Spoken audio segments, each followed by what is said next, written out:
है आज, very important, that is cyclotron.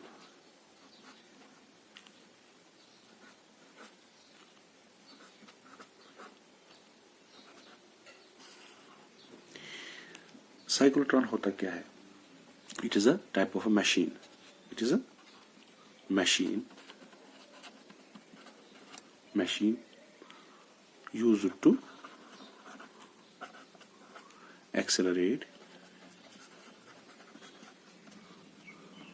charged particles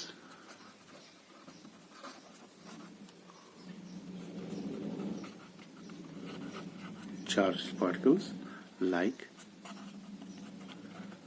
protons, alpha particles, etc. to a very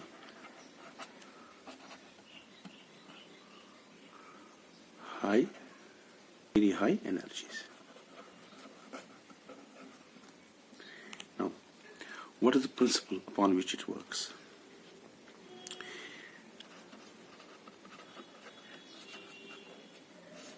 इसका principal क्या है? It works on the principle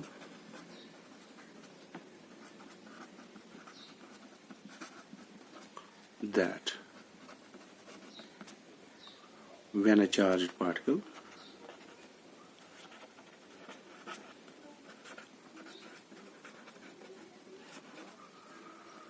is made to pass through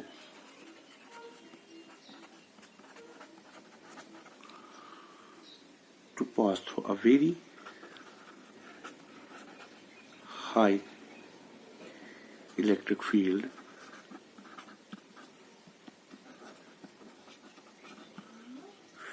again and again,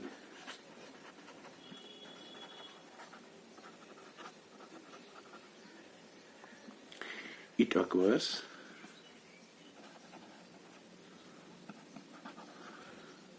a very large acceleration or energy, because we know that F is equal to QE. So E is equal to F by Q. तो जैसे हम field लगाते हैं तो इस पे force लगता है। फोर्स मीन्स फोर्स किसके बराबर होता है? Mass into acceleration. तो इसमें एक्सेलरेशन आती है। जब बार बार कोई किसी चार्जर पार्टिकल को हम फील्ड में लाए, मिसाल के तौर पर चार्जर पार्टिकल है, पॉजिटिवली चार्जर पार्टिकल, ये आ गया फील्ड में, ठीक, ये चार्जर पार्टिकल है, ये फील्ड में आया, मिसाल के तौर पर ये एक्सेलरेशन हो गई इसकी। अब जब एक्सेलरेशन करके फिर से आया, फिर और इसमें एक्सेलरेशन हो जाएगी, फिर अगेन एंड अगेन इसमें एक्सेलरेशन हो जाएगी, ठीक है ना। अब देखिए इसकी कंस्ट्रक्शन, ठीक है। कंस्ट्रक्शन में ये डायग्राम दिया है मैंने। Construction, it consist of two metallic semi circular hollow dees. ये डी एक है, दूसरा डी है, ठीक है ना। ये हॉलो है, डीज आर हॉलो, खोखले होते हैं। दो dees, metallic dees, D1 and this is D1 and this is D2. These are called D's because of their shape, D की shape से है, ठीक है ना। This D's are connected to an oscillator, high voltage or high frequency oscillator, ठीक। इन D's को फिर connect किया जाता है। उसके बाद ये जो डीज है, इसमें यूनिफॉर्म मैग्नेटिक फील्ड हम बी लगाते हैं, जो ब्लैक डॉट से दिखा गया, which is out of the plane of paper, यानी पेपर से बाहर आ रहा है, ठीक। उसके बाद यहाँ पर क्या है, जो पार्टिकल जिसको हमें एक्सलेरेट करना है, ठीक, उसको हम गैप्स बिटवीन द डीज जो है हॉलो डीज में, यहाँ गैप में सोर्स रखते हैं, source of positive charge, let us से अल्फा पार्टिकल्स, उसको हम यहाँ रखते हैं, ठीक है ना, बिटवीन द गैप। और ये इसमें electric field, cross electric field लगाया जाता है। इन्हें electric field is B and E are perpendicular to each other. Electric field भी लगाया जाता है। ठीक, तो कैसे, B and E are perpendicular, तो जो B and E are perpendicular, these are called crossed fields, crossed fields, ठीक है ना। और जो ऑसिलेटर है, this is high frequency oscillator, जो इसके साथ जोड़ा जाता है, जो इसमें पोटेंशियल देता है, ठीक है ना। ये है इसकी कंस्ट्रक्शन, और ये सारा जो अरेंजमेंट है, इस अरेंजमेंट को हम वैक्यूम में रखते हैं, ताकि जब ये एक्सीलेट, ये जो सोर्स ऑफ पार्टिकल है, पार्टिकल सोर्स है, ये एयर मॉलिक्यूल्स को आयोनाइज ना करे, इसलिए इसको वैक्यूम में रखते हैं, ठीक है। तो क्या क्या किस चीज का बना होता है, consist of two automatic semi circular conductors in form of Ds, D1 and D2. They are called Ds because of the shape. Uniform magnetic field coming out of the plane of the paper is applied to these Ds, and electric field is also applied to these perpendicular to B. These are called crossal fields. ठीक, ये है। और यहाँ पर एक चीज है, deflecting plate है, जब इलेक्ट्रॉन सर्कुलेट होता है, स्पाइरल पाथ करता है, वो मैं वर्किंग में बताऊंगा। फिर यहाँ से इसको विंडो से बाहर जाके देते हैं टारगेट पे, टी टारगेट है, उस पर वो स्ट्राइक करके, उस पर जो भी करना चाहे, इम्प्लांट करना हो, स्ट्रक्चर देखना हो, तो वो उसमें स्ट्राइक करता है। यहाँ पर डिफ्लेक्टिंग मैग्नेटिक पर वो डिफ्लेक्ट इसको करता है, ताकि फर्दर ये सर्कुलर पाथ ना करे। तो ये कब इसको डिफ्लेक्ट करता है, जब इस जो बाहर वाला सर्कुलर ये पाथ है, इसकी रेडियस इन डी के रेडियस के ऑलमोस्ट बराबर बन जाती है, या आर बन जाती है, ठीक है ना। बात समझ में आई? तो ऑलमोस्ट ये डीज के ये रेडियस बराबर होती है आर, ठीक है। तो ये है इसकी, this is it is construction, okay. इसको 1932 में इन्वेंट किया था, किसने, लिविंगस्टोन।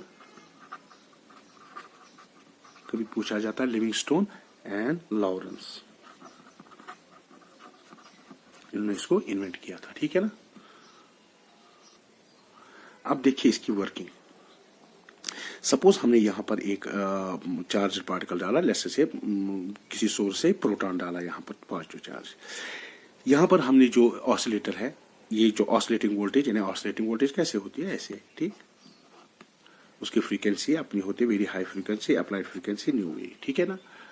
नो, जैसे हमने यहां पर समझो प्रोटॉन डाला, assuming that D1 is negatively charged, D1 is negative charged at this instant, then ये जो positively charged particle है, it will get accelerated and attracted towards the D1, D2.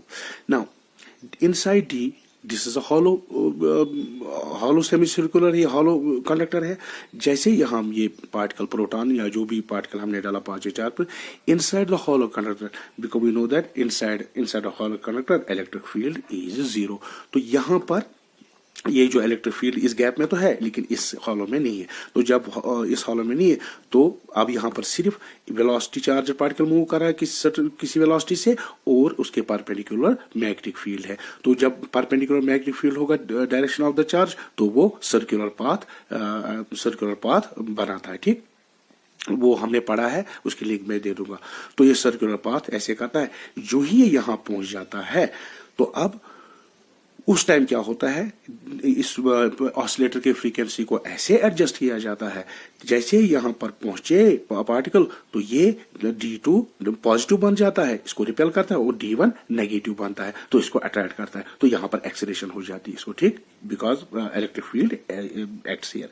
तो जैसे ही D2 में जाता है, तो D1 में जाता है, तो यहां पर क्या, यहां पर फिर से electric field inside D is 0 because is hollow, तो हॉलो कंडक्टर में फील्ड 0 होता है। तो फिर से सर्कुलर पाथ करता है, फिर हाफ द टाइम पीरियड यहां पहुंच जाता है। जैसे अब इसने यहां पर एनर्जी गेन की, तो एनर्जी गेन करने से इसकी रेडियस, जो सर्कुलर मोशन की रेडियस बढ़ जाती है।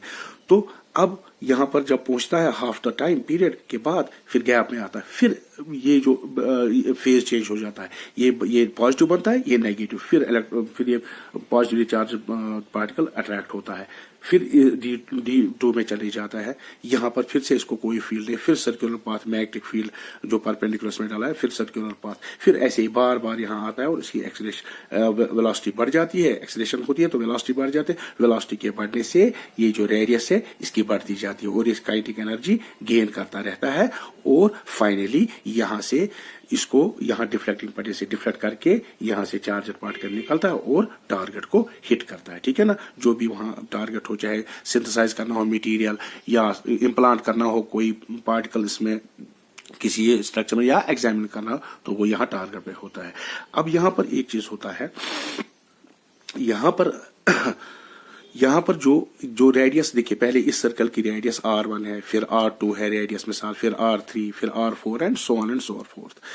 देखिए रेडियस बढ़, जैसे ही जो ही एनर्जी बढ़ती है तो रेडियस भी बढ़ जाती है, ठीक है ना। इस सर्कल में जो पार्टिकल है उसकी एनर्जी ज्यादा है, इसमें कम है, इसमें कम है और इस हिसाब से कम है। तो जब रेडियस बढ़ जाता है तो रेडियस बढ़ जाता है, जब एनर्जी बढ़ती है तो रेडियस भी बढ़ जाती है, ठीक है ना। तो सर्कल बड़ा बड़ा होता है, लेकिन जो फ्रीक्वेंसी होती है किसकी, वो साइक्लोट्रॉन फ्रीक्वेंसी होती है omega c is equal to q, वो यहां पर लिखूंगा मैं, omega c is equal to q b by m, ठीक है ना। और ये फ्रीक्वेंसी होगी q b by 2 pi m, ठीक है ना, बिकॉज ओमेगा को 2 पाई एफ। तो ये जो फ्रीक्वेंसी होती है साइक्लोट्रॉन फ्रीक्वेंसी, ठीक, ये अप्लाइड फ्रीक्वेंसी के बराबर बनती है। Omega c is equal to omega a, हम कहते हैं भाई ये रेजोनेंस हो गई, ठीक है ना। तो रेजोनेंस होनी चाहिए। तो ये जो फ्रीक्वेंसी है it is independent of what, इसमें कोई जो मैग्नेटिक फील्ड हमने जो लगाया वो यूनिफॉर्म कांस्टेंट है, चार्ज पार्टिकल भी कांस्टेंट, 2 पाई भी कांस्टेंट, मास भी कांस्टेंट है, assume that it is constant, ठीक है ना, वरना रिलेटिविस्टिक इफेक्ट में तो चेंज हो जाएगा, ठीक। तो ये फ्रीक्वेंसी तो जो इससे जो चार्जर पार्टिकल्स में आता है उसकी फ्रीक्वेंसी सेम। उसका मतलब क्या है, जो छोटा सर्कल है, ठीक है ना, वो आहिस्ता आहिस्ता ये चलेगा, बड़ा सर्कल तेज से चलेगा, क्योंकि उसको फ्रीक्वेंसी सेम रखनी है, दैट इज टाइम पीरियड इनका सेम होना चाहिए। यानी एक सर्कल में अगर छोटे से सर्कल में मिसाल के तौर पर ये छोटा सा सर्कल है, अगर इसमें इसको 1 सेकंड लगा, दूसरे सर्कल में चूंकि फ्रीक्वेंसी सेम है, टाइम पीरियड सेम है, तो दूसरे सर्कल में क्या करेगा, वही टाइम 1 सेकंड देना है, लेकिन अब चूंकि बड़ा सर्कल है इसको तेज तेज चलना पड़ेगा, ठीक है ना। ये अब थ्योरी में करेंगे हम, ठीक है। नाउ थ्योरी, ठीक है।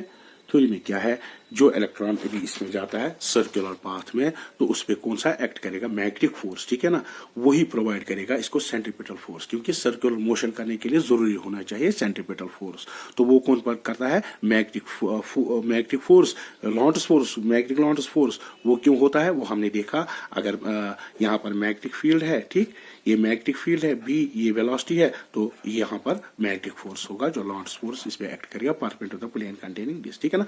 वही जो फोर्स है वो सेंट्रीपिटल फोर्स, वो ये मैग्नेटिक फोर्स प्रोवाइड करता है, ठीक। Now we know that f centripetal जो है वो कौन प्रोवाइड करता है, एफ मैग्नेटिक यहाँ पर, ठीक है। तो ये एफ सेंट्रीपिटल क्या होता है, m v square by r, where m is the mass of the particle, v is its velocity, ठीक, r the radius of the circular path। ये r जो है ये पहले सर्कल के लिए, पहले जो सर्कुलर जो स्पाइरल पाथ है, पहला जो सर्कल है उसके लिए 1 होगी, दूसरे के लिए बड़ी होगी, तो चेंज होती जाएगी। तो f मैग्नेटिक क्या है, that is q v b sine 90। क्यों 90? Because they are perpendicular to each other, ठीक है ना। So this velocity and magnetic field are perpendicular each other. So m v square by r is equal to this is 90, that is q v b, v and this will cancel, ठीक। so r will be equal to m v by q b, ठीक। तो यहां देखिए r proportional to velocity, जितना ज्यादा circular motion करेगा उतना, जितना ज्यादा बड़ा सर्कल की रेडियस होगी उतनी ज्यादा उसकी वेलोसिटी, दैट मीन उसकी एनर्जी ज्यादा होगी। नाउ यहां पर देखिए, फिर से देखिए, जब ये पार्टिकल यहां जाता है, ये सर्कुलर पाथ ट्रेस करता है, तो आधे पूरा सर्कल करने के लिए तो एक टाइम पीरियड से, तो आधे टाइम पीरियड में कहां रहता है, 1 में, ठीक, और आधे टाइम पीरियड में 1 में रहता है, ठीक है ना। तो time taken half the time period t/2 वो कितना होगा, वो इस सर्कल की हाफ रेडियस होगी, हाफ कितना डिस्टेंस करता है ये इतना, ठीक। दैट इज हमारा जो सर्कल होता है उसकी अगर रेडियस r है तो उसकी सर्कमफेरेंस 2 पाई r होती है। तो आधे टाइम के लिए वो क्या होगा 2 पाई r, ठीक है ना। तो आधे के लिए क्या होगी पाई r।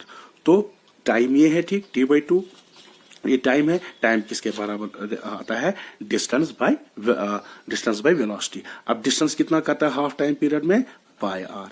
वेलोसिटी क्या है, ये v, ठीक। ये r चेंज होता रहता है बिकॉज जब इनकी स्पाइरल पाथ में r चेंज होता रहता है, ठीक। और t is equal to 2 pi r by v, ठीक। अब v का वैल्यू हम यहां से निकाल सकते हैं। v किसके बराबर यहां निकलेगा, v will be equal to r/b by m। तो यहां पर हम देंगे तो ये क्या बनेगा, टाइम पीरियड किसके बराबर निकलेगा, 2 पाई। r के बदले में क्या लिखेंगे, v के बदले में क्या लिखेंगे हम, r/b by m, r/b by m, ठीक है ना।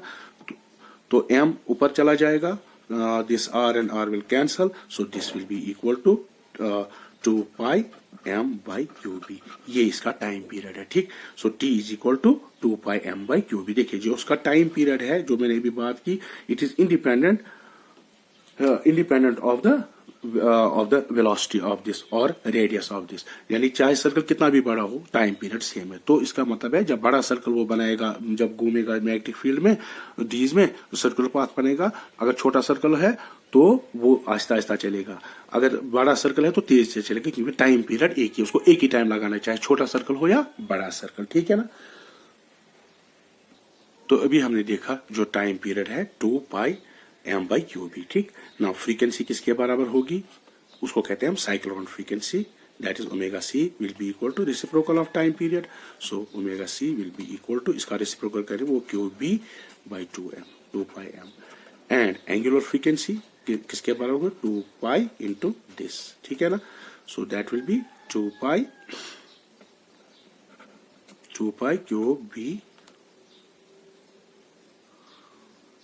qb by 2 pi m। तो ये एंगुलर साइक्लोन फ्रीक्वेंसी किसके बराबर निकलती है, qb बाई m, ठीक है ना। ये फ्रीक्वेंसी है। ये फ्रीक्वेंसी कौन मेंटेन करता है, जो हमारा यहाँ ये ऑसिलेटर होता है, ठीक। ये ऑसिलेटर, इसको ऐसे क्या रखा जाता है, उसके जब यहाँ पहुंचेगा, मैंने बोला जब यहाँ पहुंचे इसको नेगेटिव होना ताकि अट्रैक्ट करे, ये फेज चेंज होता रहता है इसका, ठीक। वो ऐसे एडजस्ट किया जाता है। तो qb बाई m ये हो गया, ठीक। और तो ये जो ओमेगा सी या दिस न्यू सी किसके बराबर होती है, अप्लाइड फ्रीक्वेंसी होनी चाहिए। क्यों, कि वरना ये काम नहीं करेगा, ठीक है ना। ये मैंने आपको बताया, ठीक। इसको कहते हैं resonance condition,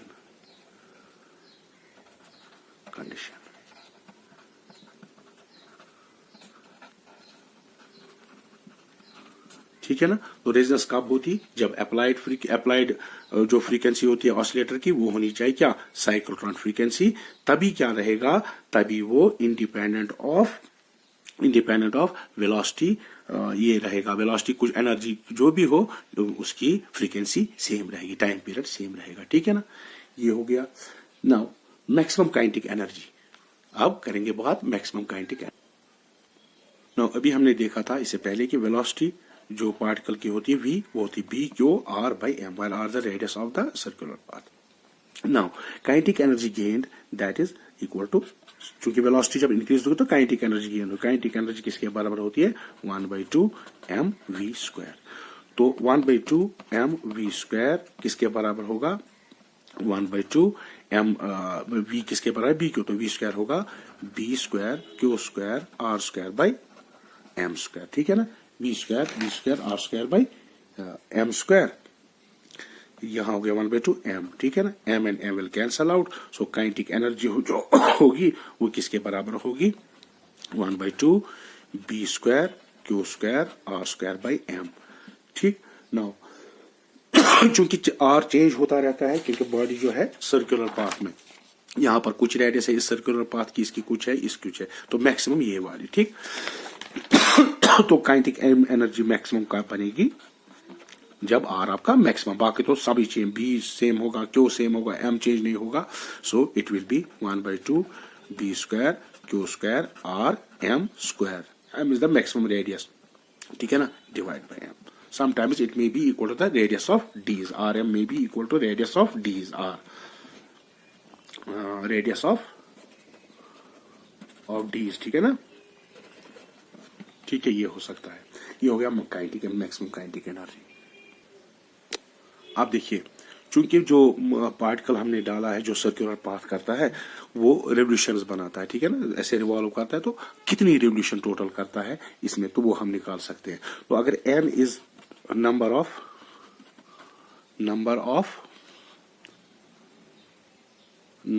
of revolutions, complete revolutions made by particle, the particle, and V is potential, ये कैपिटल V है, potential of the oscillator, ठीक है ना, यानी जो हमने उसको पोटेंशियल दी है, क्योंकि ऑसिलेटर पोटेंशियल उसकी भी है. देन उसकी एनर्जी कितनी होगी, देखिए, total energy acquired by during an complete revolutions. तो टोटल एनर्जी कितना करेगा वो, टोटल एनर्जी देखिए, चूंकि 2 बार ये जाता है, so it will be energy किसके बराबर, तो work done per unit charge होता है, work done per unit charge होता है पोटेंशियल, और वर्क डन किसके बराबर होगा, Q इंटू V, ठीक है ना. तो अब जो पोटेंशियल है वो 2 बार ही एक सर्कुलर स्पिन में एनर्जी चेंज हो जाती है, तो ये क्या होगा, तो टोटल एनर्जी होगी एक रेवोल्यूशन में ट्वाइस 2qv, एक रेवोल्यूशन जो पूरा करेगा, ठीक है ना, ट्वाइस, क्योंकि गैप में ये जो पार्टिकल है 2 बार आता है, ठीक है ना. अगर यहाँ पर उसने qv एनर्जी गेन की, फिर से इस में एक qv गेन करेगा, फिर एक सर्कल पूरा हो जाएगा, ठीक. टोटल क्या हो गया 2v. तो अगर n रेवोल्यूशन करेगा, सो टोटल एनर्जी गेन कितना होगा, total energy gained, that is n number of revolution, एक रेवोल्यूशन में कितनी गेन करता है, 2qv, ठीक. बात समझ में आई. Now we have already seen that total energy जो गेन की है, मैक्सिमम काइनेटिक एनर्जी, वो किसके बराबर निकली थी, मैक्सिमम किसके बराबर निकली थी, वो निकली थी 1/2 b square q square r m square divided by m, ठीक है ना. तो ये इसके बराबर होगी, ठीक. तो n इंटू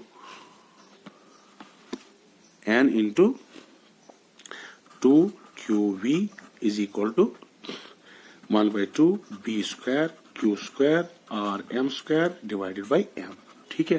तो जब इसको अरेंज करेंगे we will get n is equal to b square q r m square, क्योंकि एक q कैंसिल हो जाएगा, ठीक, divided by 4 v is potential not velocity, divided by 4v. This is the number of revolution में, ठीक है ना. उसके बाद नेक्स्ट है लिमिटेशंस.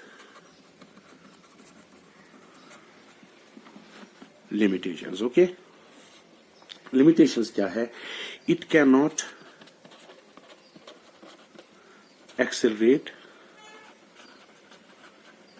न्यूट्रॉन. क्यों, उसका चार्ज नहीं है, तो इसलिए वो अट्रैक्ट नहीं होगा, उसको एक्सेलरेट नहीं कर सकता, ठीक. It can not be used to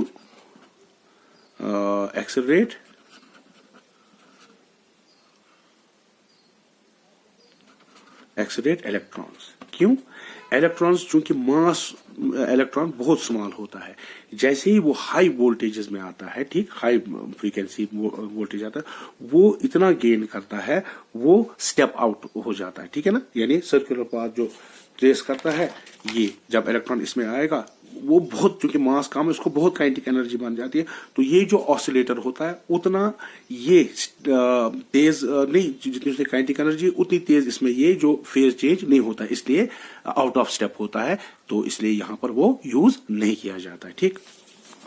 तीसरा एक चीज होता है, हमने यहां कहा था कि mass of the particle remains constant, but since the particle gains very high energy, so we have to take the relativistic effect into consideration. Then mass increases by a factor root of 1 minus v square by c square. ये है relativistic मास। तो जब मास जब बहुत ज्यादा velocity पर तो जो पार्टिकल का मास है वो इंक्रीज हो जाता है, उस वजह से वो स्टेप आउट होता है। तो ये लिमिटेशन है साइक्लोट्रॉन की। इस लिमिटेशन को करने के लिए नए जो डिवाइस लाए वो कहते हैं, उनको कहते हैं सिंक्रोट्रॉन्स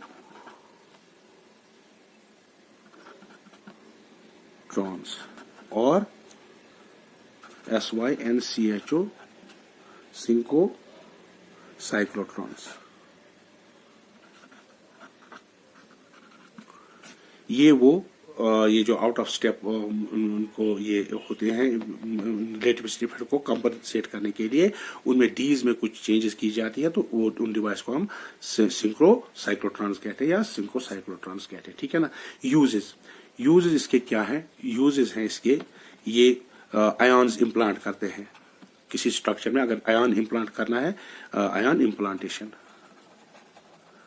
to study the nuclear structure. Hospitals में यूज किया जाता है to produce radioactive materials. ठीक है ना, यूज फॉर दैट हॉस्पिटल्स में। हॉस्पिटल्स स्पेलिंग्स कभी इधर उधर होंगी तो वो आप चेक कर लेना। ठीक है। तो हॉस्पिटल्स में भी यूज किया जाता है आयन इम्प्लांटेशन, स्ट्रक्चर किसी न्यूक्लियर स्ट्रक्चर देखने के लिए, और भी कुछ इसके यूजेस होते हैं। ठीक है ना। That was it. Thank you.